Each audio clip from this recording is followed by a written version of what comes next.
दोस्तों, यह कहानी एक ऐसे राजा की है जो अपने 3 प्रश्नों के उत्तर खोज रहा था। एक बार राजा के मन में आया कि यदि वह इन 3 प्रश्नों के उत्तर खोज लेगा तो उसे कुछ और जानने की आवश्यकता नहीं रह जाएगी। पहला प्रश्न था, किसी भी कार्य को करने का सबसे उपयुक्त समय क्या है। दूसरा प्रश्न था, किन व्यक्तियों के साथ कार्य करना सर्वोचित है।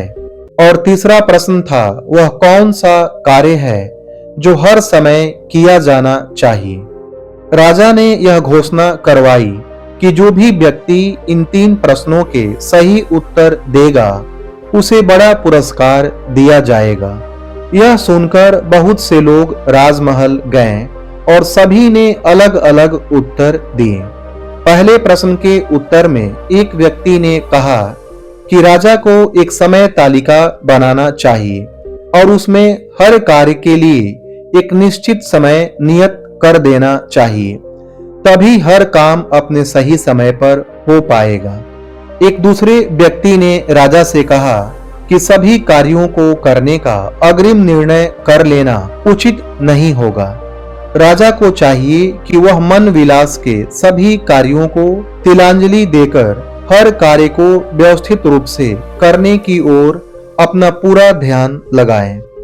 किसी और व्यक्ति ने कहा कि राजा के लिए यह असंभव है कि वह हर कार्य को दूरदर्शिता पूर्वक कर सके, इसलिए राजा को विद्वान जनों की एक समिति का निर्माण करना चाहिए जो हर विषय को परखने के बाद राजा को यह बताए कि उसे कब क्या करना है। फिर किसी और व्यक्ति ने कहा कि कुछ मामलों में त्वरित निर्णय लेने पड़ते हैं और परामर्श के लिए समय नहीं होता, लेकिन ज्योतिषियों और भविष्य वक्ताओं की सहायता से राजा यदि चाहे तो किसी भी घटना का पूर्व अनुमान लगा सकता है। दूसरे प्रश्न के उत्तर के लिए भी कोई सहमति नहीं बनी। एक व्यक्ति ने कहा कि राजा को प्रशासकों में अपना पूरा विश्वास रखना चाहिए। एक दूसरे व्यक्ति ने राजा से पुरोहितों और सन्यासियों में आस्था रखने के लिए कहा। किसी और व्यक्ति ने कहा कि चिकित्सकों पर सदैव ही भरोसा रखना चाहिए, तो किसी और व्यक्ति ने योद्धाओं पर विश्वास करने के लिए कहा। तीसरे प्रश्न के जवाब में भी अलग अलग उत्तर मिले। किसी ने कहा कि विज्ञान का अध्ययन सबसे महत्वपूर्ण है, तो किसी ने धर्म ग्रंथों के पारायण को सर्वश्रेष्ठ कहा। किसी और ने कहा कि सैनिक कौशल में निपुणता होना ही सबसे जरूरी है। राजा को इन उत्तरों में से कोई भी ठीक नहीं लगा, इसलिए किसी को भी पुरस्कार नहीं दिया गया। कुछ दिन तक चिंतन मनन करने के बाद राजा ने एक महात्मा के दर्शन का निश्चय किया। वे महात्मा एक पर्वत के ऊपर बनी कुटिया में रहते थे और सभी लोग उन्हें परम ज्ञानी मानते थे। राजा को यह पता चला कि महात्मा पर्वत से नीचे कभी नहीं आते और राजसी व्यक्तियों से नहीं मिलते, इसलिए राजा ने साधारण किसान का वेश धारण किया और अपने सेवक से कहा कि वह पर्वत की तलहटी पर लौटने का इंतजार करें। फिर राजा महात्मा की कुटिया की ओर चल दिया। महात्मा की कुटिया तक पहुंचने पर राजा ने देखा कि वे अपनी कुटिया के सामने बने छोटे से बगीचे में फावड़े से खुदाई कर रहे थे। महात्मा ने राजा को देखकर सिर हिलाया और खुदाई करते रहे। बगीचे में काम करना उनके लिए वाकई कुछ कठिन था।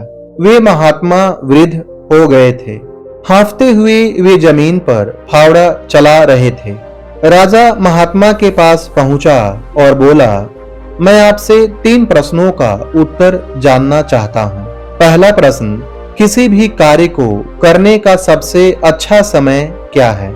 दूसरा प्रश्न, किन व्यक्तियों के साथ कार्य करना सर्वोचित है।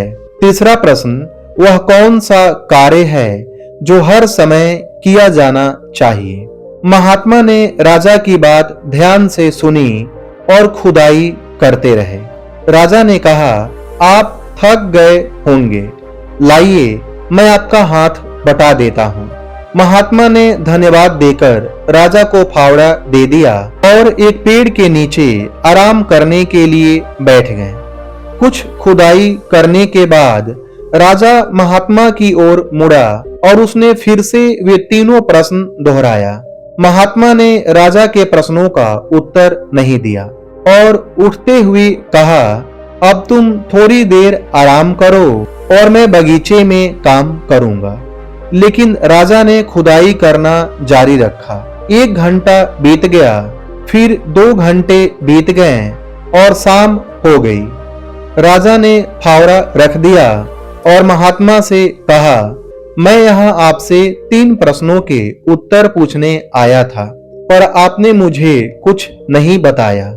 कृपया मेरी सहायता करें ताकि मैं समय से अपने घर जा सकूं।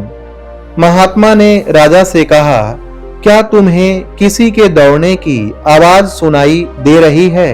राजा ने आवाज की दिशा में सिर घुमाया।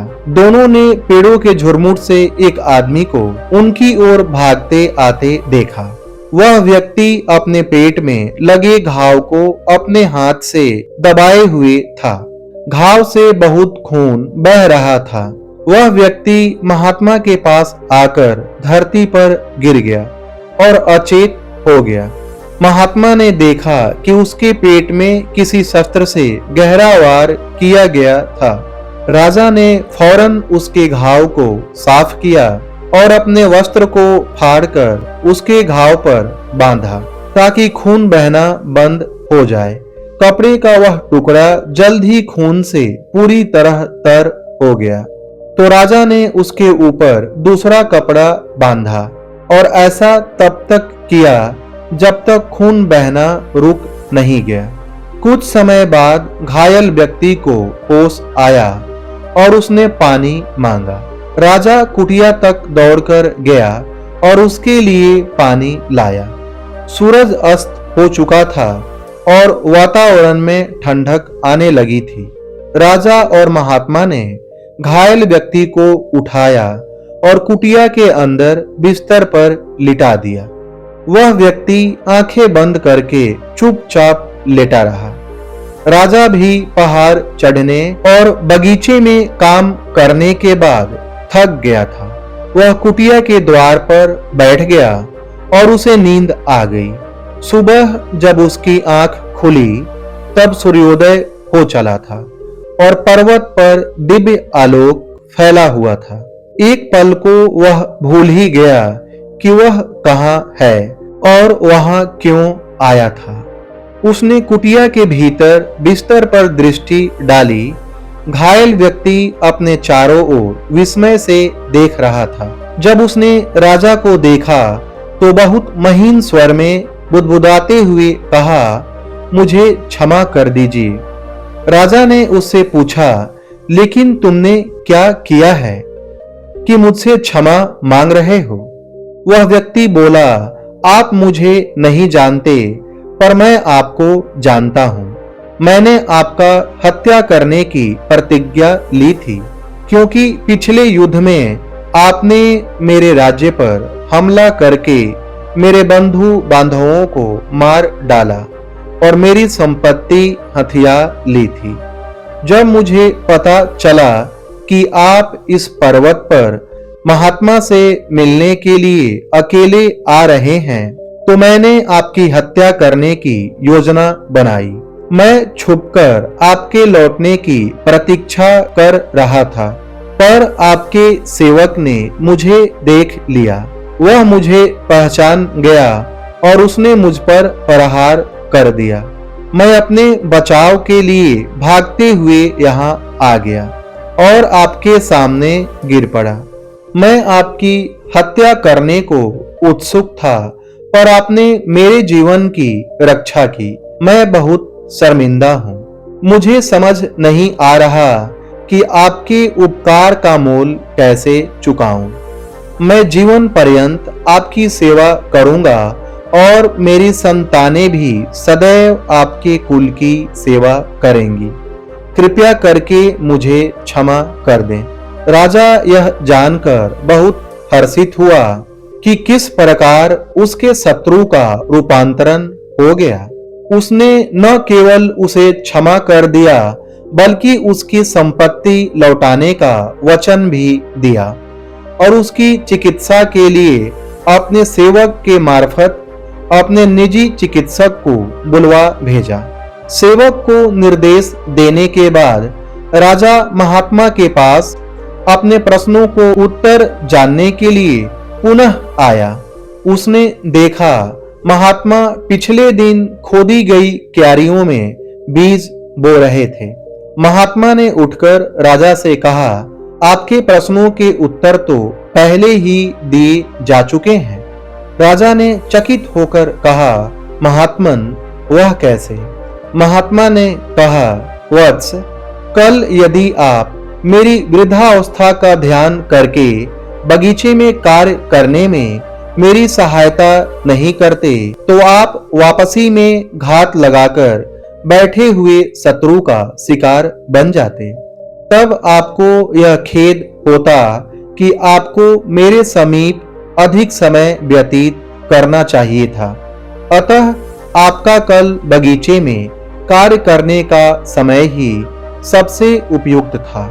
आप जिस सर्वाधिक महत्वपूर्ण व्यक्ति से मिले वह मैं ही था और आपका सबसे आवश्यक कार्य था मेरी सहायता करना। बाद में जब घायल व्यक्ति यहाँ चला आया तब सबसे महत्वपूर्ण समय वह था जब आपने उसके घाव को भली प्रकार बांधा। यदि आप ऐसा नहीं करते तो रक्तस्राव के कारण उसकी मृत्यु हो जाती। तब आपके और उसके बीच मेल मिलाप नहीं हो पाता। अतः उस क्षण वह व्यक्ति सर्वाधिक महत्वपूर्ण था और उसकी सेवा करना सबसे आवश्यक कार्य था। आगे महात्मा ने कहा, स्मरण रहे केवल एक ही समय सर्वाधिक महत्वपूर्ण है और वह समय यही है, इस क्षण में है। इसी क्षण की सत्ता है, वर्तमान का ही प्रभुत्व है। सबसे महत्वपूर्ण व्यक्ति वही है जो आपके समीप है, आपके समक्ष है, क्योंकि हम नहीं जानते कि अगले क्षण हम किसी अन्य व्यक्ति से व्यवहार करने के लिए जीवित रहेंगे भी या नहीं। और सबसे आवश्यक कार्य यह है कि आपके समीप, आपके समक्ष उपस्थित व्यक्ति के जीवन को सुख शांतिपूर्ण करने के प्रयास किए जाएं, क्योंकि यही मानव जीवन का उद्देश्य है। दोस्तों, यह कहानी कैसी लगी कमेंट सेक्शन में जरूर बताएं। वीडियो पसंद आई हो तो इसे लाइक करें, शेयर करें और चैनल को सब्सक्राइब करें। धन्यवाद।